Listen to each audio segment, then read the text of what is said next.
as soon as we did that, it was immediately obvious that every company in the world was going to want this. And then then a business miracle happened. This never happens. This is like the greatest piece of business logic in business so far as I've had. We faced no like-minded competition for 7 years. It's unbelievable. And I'll give you when I launched Amazon.com in 1995, Barnes & Noble launched BarnesandNoble.com in 1997. 2 years. That's very typical if you invent something new. We launched Kindle. Barnes & Noble launched Nook 2 years later. We launched Echo. Google launched Google Home 2 years later. When you pioneer, if you're lucky, you get a 2-year head start. Nobody gets a 7-year head start.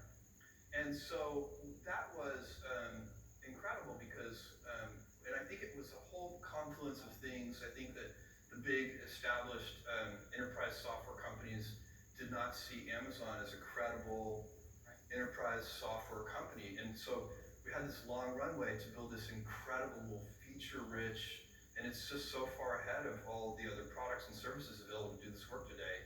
And the team doesn't let up.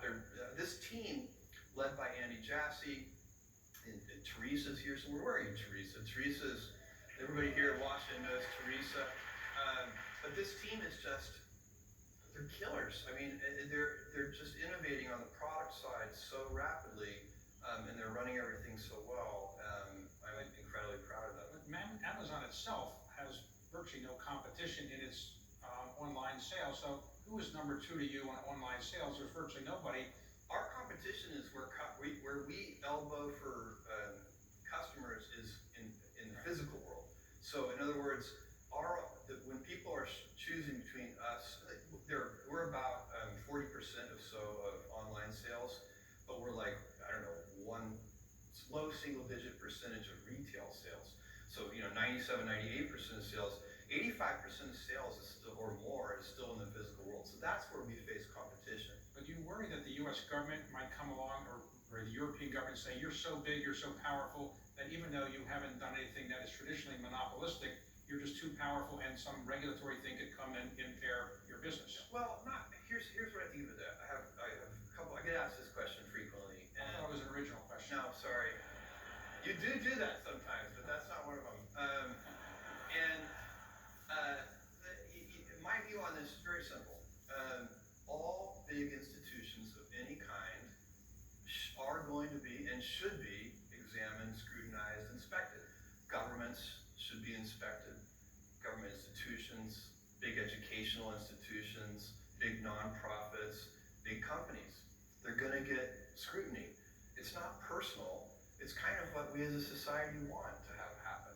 So that's one thing. And I remind people internally when if they don't take this personally, that will lead you in a lot of wasted energy. This is just normal. It's actually healthy. It's good.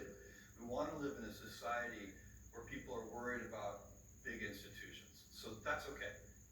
And then the second thing I think is we are so inventive that whatever regulations are promulgated or however it works, that will not stop us from serving customers. So to really, under all kind of regulatory frameworks that I can imagine, customers are still going to want low prices.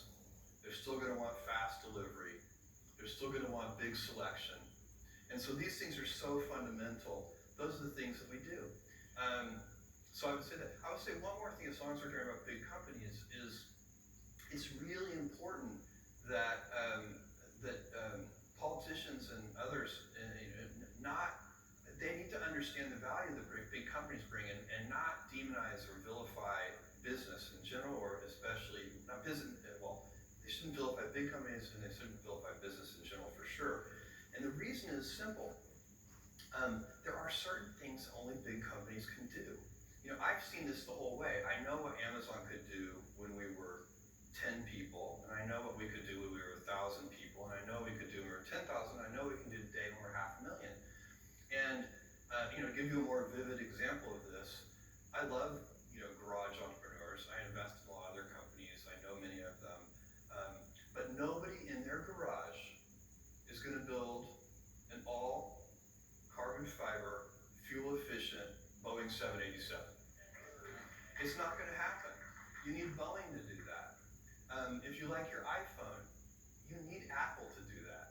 Samsung to do that.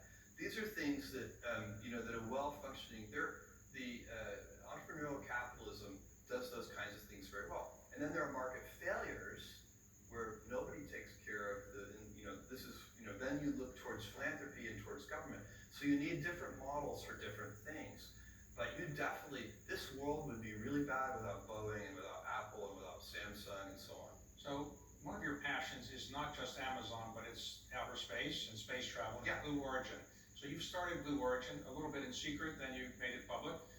You're putting $1 billion or more of your own personal capital into it every year. Next year it'll be more for the first time. All right, and what are you going to get out of it? Are we going to have people going into space? What is the purpose?